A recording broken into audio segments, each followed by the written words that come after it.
여러분 반갑습니다. 지금 코로나가 난리라서 그저 여러분들 얼굴 보고 강의를 해야 되는데 이렇게 온라인상에서 만나게 되었습니다.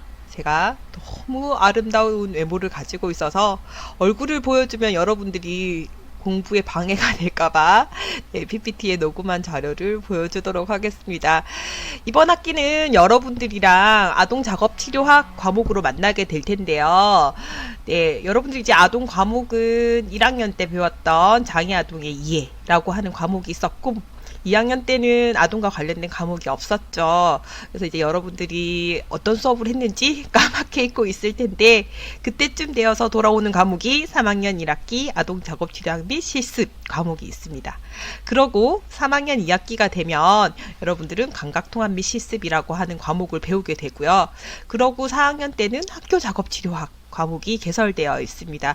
이런 식으로 우리가 이제 아동 관련 과목을 배우게 되는데 그 중에서 이제 가장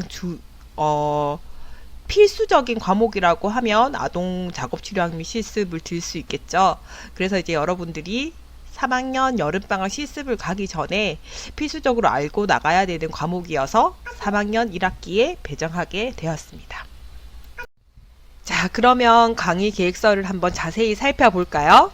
네, 아동 작업 치료학 및 실습이죠. 그래서 이제 실습과 관련한 과목이 함께 배정되어 있습니다.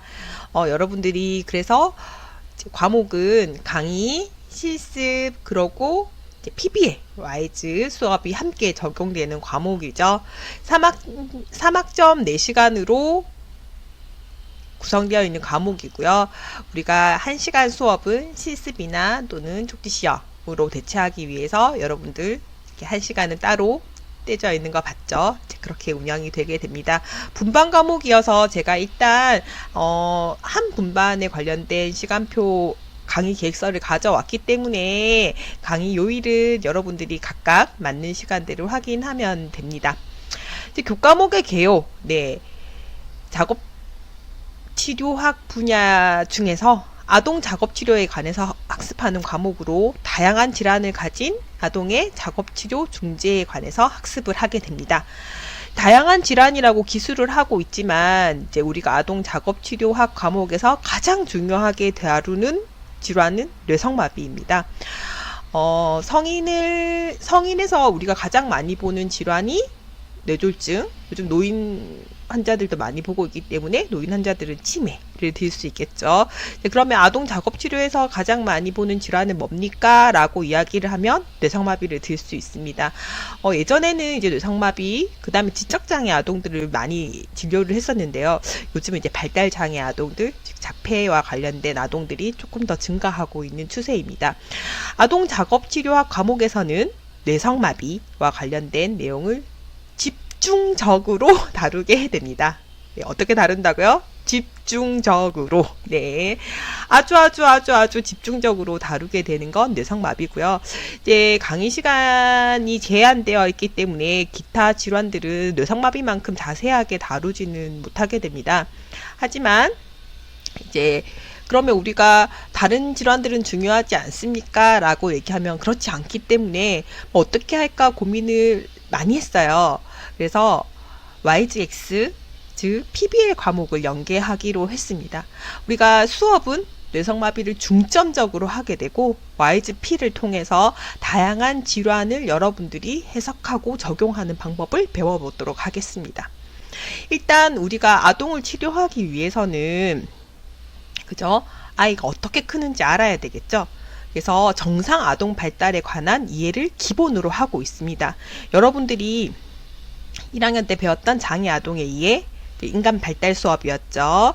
인간 발달 수업에서 정상 아동 발달에 대해서 이해하고 있다라고 하는 전제하에 진행되는 과목입니다. 중간중간 이제 1학년 2학기 때 배웠던 정상 발달에 대해서 다시 물어보고 이야기하고 할 건데요. 네, 이제 정상 발달에 대해서 얼마나 이해하고 있는지 체크하는 시간도 가지게 될 겁니다. 그래서 정상 아동 발달에 관한 이해를 바탕으로 장애 아동의 발달, 평가, 중재에 관해서 배우고 적용하는 것을 우리가 목적으로 하게 됩니다.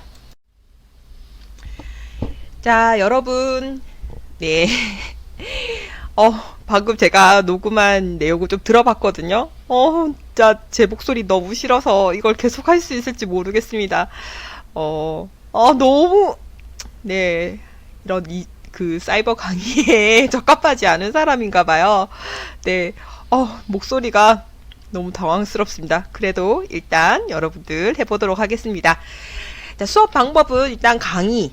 당연하겠죠. 그죠? 강의가 있고, 그 다음에 여러분들 뒤에 엄청나게 많은 과제를 설명하게 될 텐데, 그 과제는 전부 다 조별 과제입니다. 그러니 조별, 즉 소집단 학습이 되겠죠.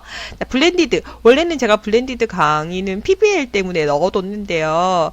지금 코로나 사태 때문에 모든 사이버 강의와 연계를 2주간 해야 되죠.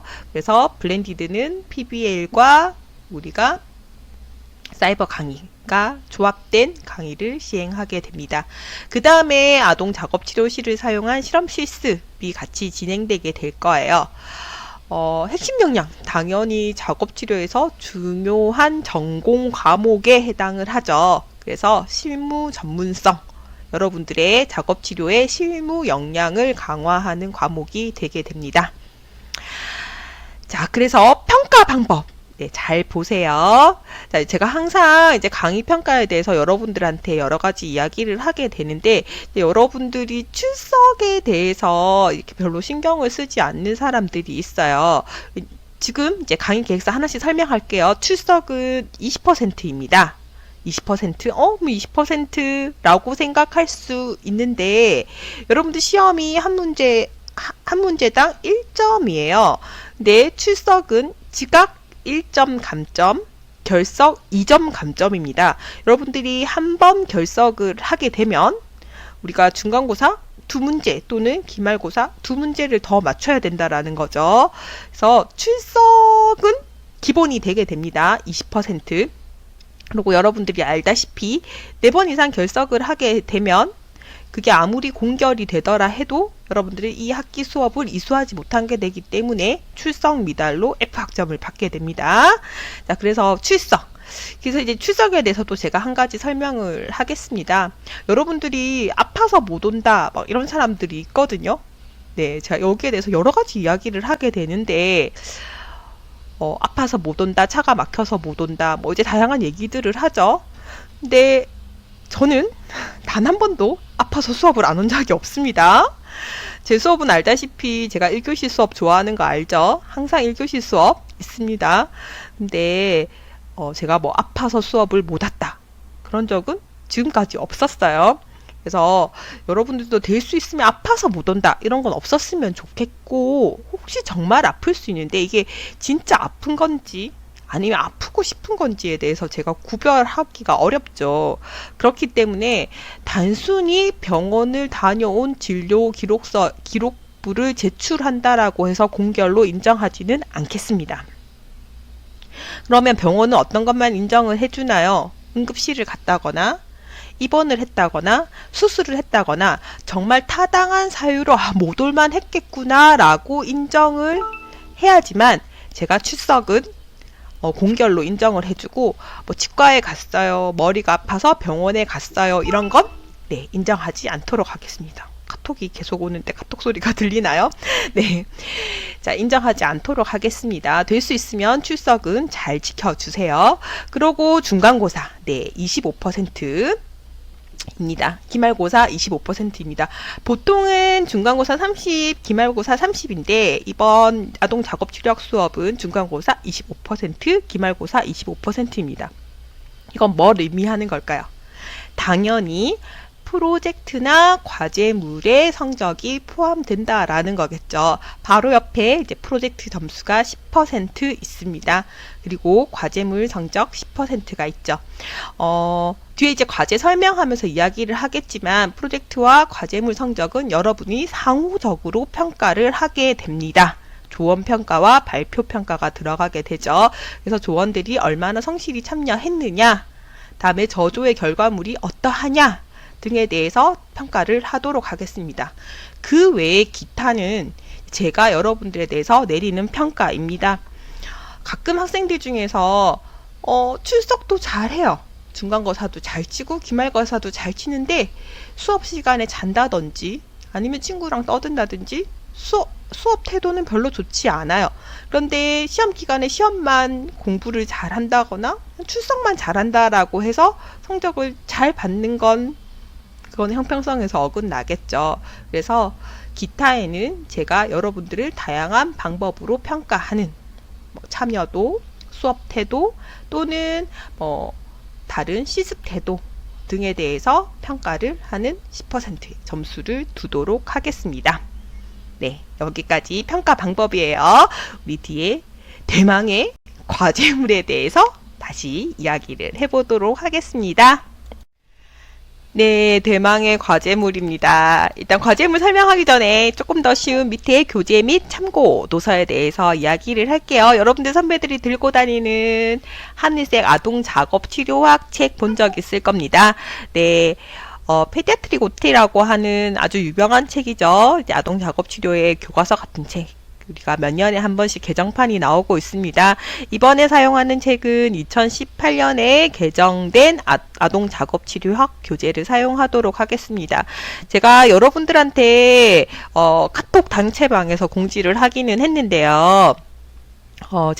원래 아동 작업 치료학 및 실습 수업은 교재를 기반으로 수업을 하고 있습니다. 제가 몇 년 전까지는 PPT를 가지고 수업을 했었는데요. 이제 수강생들이 PPT를 가지고 수업을 하면 책을 전혀 보지 않습니다.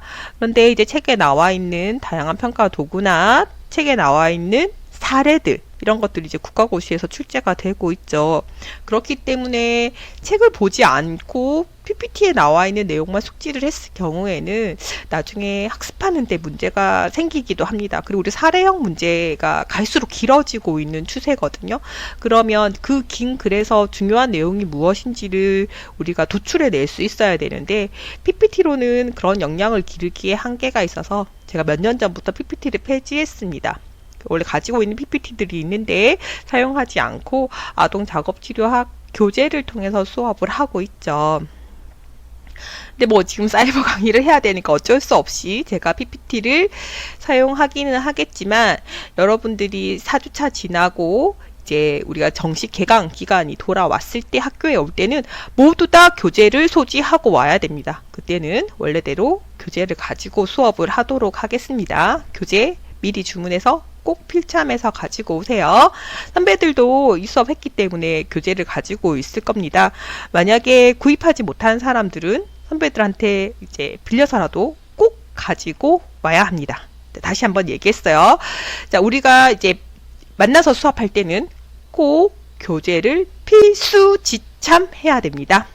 네, 교재 가지고 오세요. 자, 그 다음 과제입니다.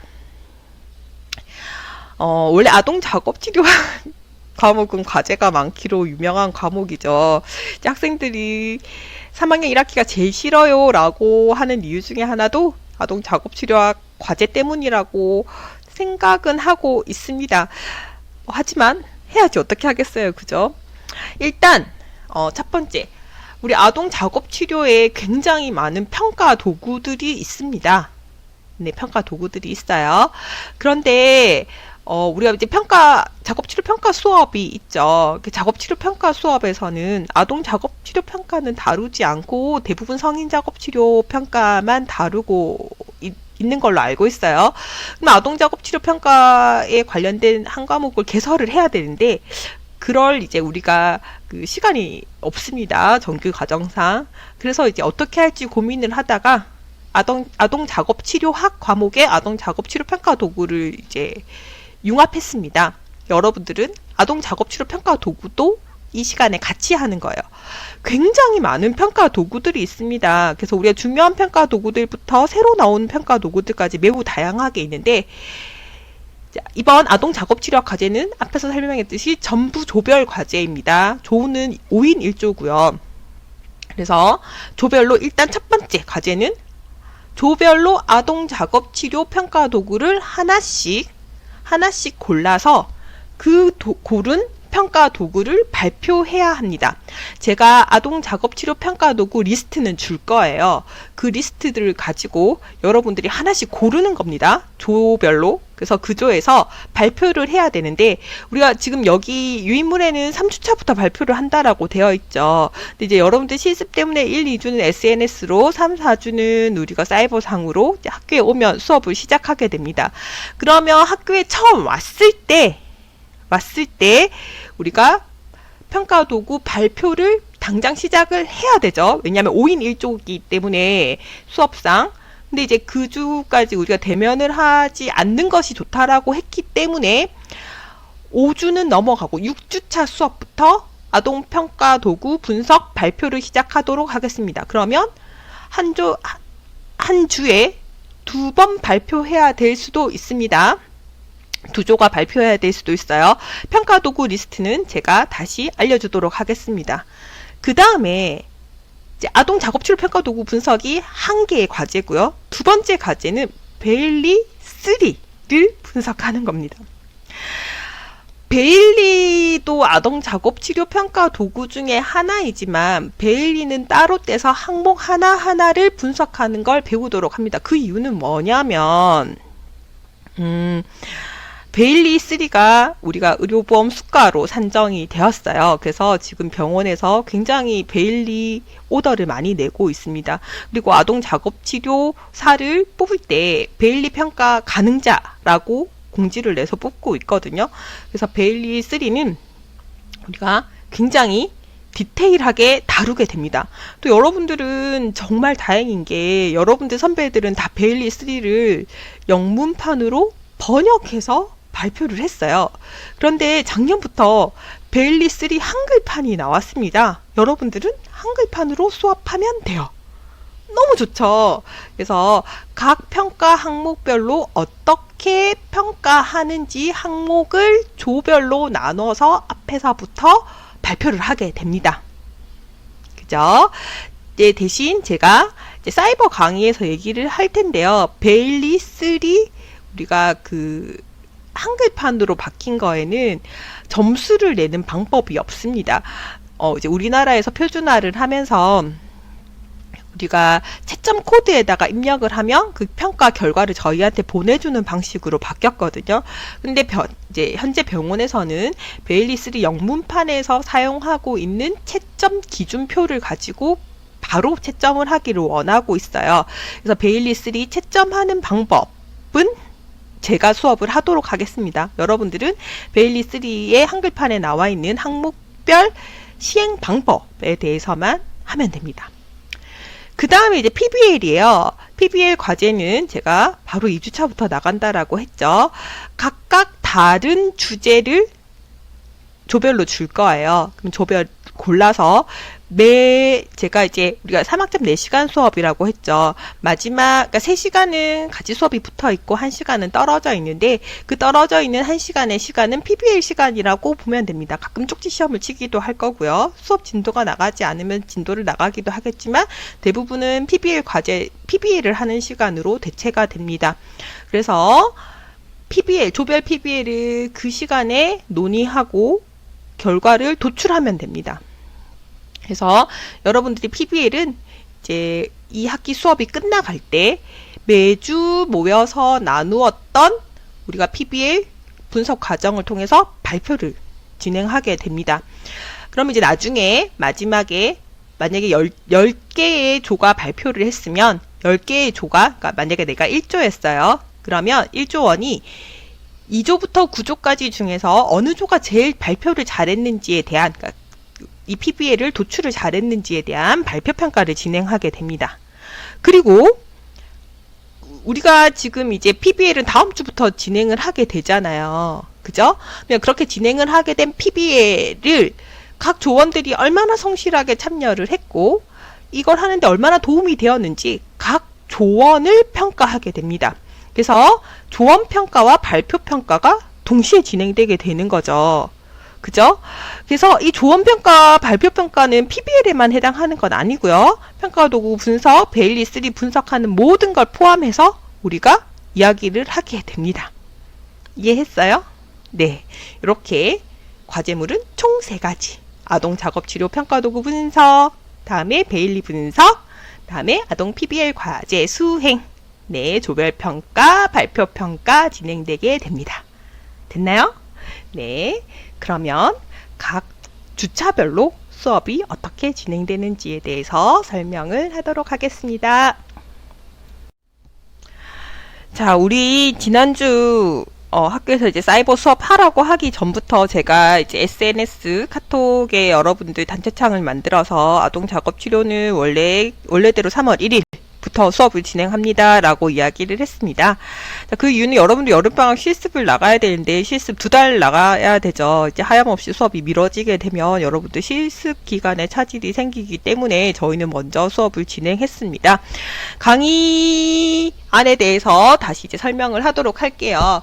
자, 1주차는 이제 지금 하고 있는 강의 오리엔테이션입니다. 그 다음에 PBL 연습 문항을 제시하게 되고요. PBL 연습 문항을 여러분들한테 이제 요 강의안과 같이 올려주도록 하겠습니다. 연습 문제 같이 한번 풀어보고요. 조는 원래 이제 랜덤하게 나누게 되는데, 제가 어쩔 수 없죠. 임의대로 나누도록 하겠습니다. 이제 지금 시간표 확인했거든요. 제가 임의대로 나눠서 여러분들한테 공지하도록 하겠습니다. 이렇게 이제 강의에서 소개가 끝나고 나면 다음 주에는 이제 이론네트 임상적 추론이라고 하는 부분에 대해서 수업을 진행할 거고요. 여기에서 제가 베일리 해석하는 방법을 함께 수업을 하도록 하겠습니다. 그리고 이제 PBL 연습 문항이 나갔기 때문에 여러분들한테 PBL 과제 생성, 그러니까 각 조에서 해야 되는 PBL 과제 생성 및 PBL 진행 방법에 대해서 다시 소개를 하도록 하겠습니다. 그 다음에 이제 운동 조절이죠. 이제 3주차에는 운동 조절에 관련된 과목을 시작하겠습니다. 우리가 이제 운동 조절하면 가장 대표적으로 잘 알고 있는 게 보바스 NDT죠. 이제 그런 내용부터 시작을 해서 운동 조절이 어떻게 이루어지는지에 대한 수업을 3주차에 하게 됩니다. 4주차 정상 발달이에요. 우리가 이미 1학년 장애 아동에 의해서 수업을 했지만 조금 더 자세하게 수업을 하고 정상 발달과 관련된 내용은 굉장히 많은 그러니까 동영상들이 있습니다. 제가 늘 수업 시간에도 사용을 하는 거거든요. 이제 그런 강의 자료를 배포하고 여러분들이 보고 오는 걸로 하도록 하겠습니다. 우리가 발달은 언제부터 시작되느냐라는 얘기, 네, 혹시 기억나나요? 1학년 때 배웠었는데, 자, 우리가 정자와 난자가 만나서 수정되는 순간, 즉 태내기부터 발달이 시작된다라고 이야기를 하죠. 그래서 태내기 발달에 대해서 우리가 배워보고, 그 다음에 요즘 뇌성마비의 가장 큰 원인으로 제시되고 있는 조산에 대해서 수업을 하도록 하겠습니다. 이렇게 하면 이제 저희가 5주차까지 수업이 진행되는 거죠. 자, 6주차 드디어 처음에 이야기를 했던 뇌성마비에 대해서 배우게 됩니다. 뇌성마비는 분류가 굉장히 중요해요. 어떻게 나누는지. 그래서 뇌성마비에 대한 분류, 뇌성마비에 대한 평가, 뇌성마비에 대한 치료, 뇌성마비에 대한 중재법, 다음에 뇌성마비의 예후, 이런 것들에 대해서 장장 6주, 7주, 9주, 총 3주에 걸쳐서 배우게 됩니다. 굉장히 많은 시간을 차지하고 있죠. 우리가 수업은 강의 계획선 조금 조절될 수도 있습니다. 3번에 걸쳐서 했는데 우리가 진도를 다 나가지 못한다라고 하면 10주차에도 뇌성마비와 관련된 수업이 진행될 수도 있어요. 놀이 발달과 글쓰기 발달은 우리가 제가 이제 1시간, 2시간 안에도 조절할 수 있는 양이기 때문에 뇌성마비의 시간을 조금 더 늘릴 수도 있습니다. 이렇게 뇌성마비에 대한 수업이 있고요. 11주차에는 이제 우리 학과 강의 여러 교과 과정상에 보면 우리가 연화장애 치료라고 하는 과목이 포함되어 있습니다. 그래서 그때 자세하게 배우겠지만 또 그 영유아 또 어린 아이들의 장애를 가진 아동들이 연화장애에서 보이는 패턴을 좀 다를 수 있기 때문에 그 부분에 대해서 한 번 더 다루도록 하겠습니다. 그리고 연화장애의 중재법도 한번 살펴보도록 할게요. 이제 그리고 우리가 이제 뇌성마비가 가장 많은 아동 작업 치료 질환의 진단명 질환이라고 이야기를 하면 그 다음으로 많이 볼 수 있는 건 지적장애죠. 우리가 지능에 이제 저하를 보이고 있는 아이들, 태어날 때부터 우리가 가지고 태어난다라고 얘기를 하죠. 이런 지적장애 아동의 평가, 치료 등에 대해서 살펴보도록 하겠습니다. 그리고 13주차에는 발달장애에 대해서 다룰 겁니다. 발달장애는 여러분들 기억할지 모르겠지만 우리가 정신건강 개론 시간에 발달장애에 대해서 다루기는 했어요. 다루기는 했는데 다시 한 번 더 발달장애에 대해서 다루고, 발달장애는 지금 여기 우리가 3학년 1학기보다 3학년 2학기 감각통합 수업 시간에 조금 더 자세하게 다루게 됩니다. 감각통합 치료를 받는 많은 아동들은 발달장애를 동반하고 있죠. 그렇기 때문에 발달장애에 대해서 여기에서는 분류 정도만 배우게 되고, 발달장애가 가지고 있는 다양한 특징에 대해서는 우리가 3학년 2학기 때 아마 다루게 될 겁니다. 그 다음에 이제 기타 장애, 아동 작업 치료에서 우리 많이 볼 수 있는 기타 장애들에 대해서 배우게 되고, 그 다음에 PBL 과제 발표를 14주차에 진행하게 됩니다. 그리고 15주차는 기말고사를 치면 이번 학기가 마무리되게 되겠죠. 이제 여지껏 제가 이렇게 수업을 했지만 이렇게 수업이 미뤄진다든지 개강이 늦어진다든지 한 건 저도 처음이에요. 그래서 이제 여러분들 이렇게 사이버상에서 만나게 됐는데 얼굴을 안 보고 얘기를 하니까 제가 하는 얘기를 듣고는 있나? 했던 말을 또 하나? 여러분들의 반응을 볼 수 없으니까 좀 답답하기는 한데요. 일단 강의 계획서 소개는 이렇게 마치도록 하고, 이제 PBL에 대한 설명을 우리가 조금 더 다음에 추가하도록 하겠습니다. 다시 만나요.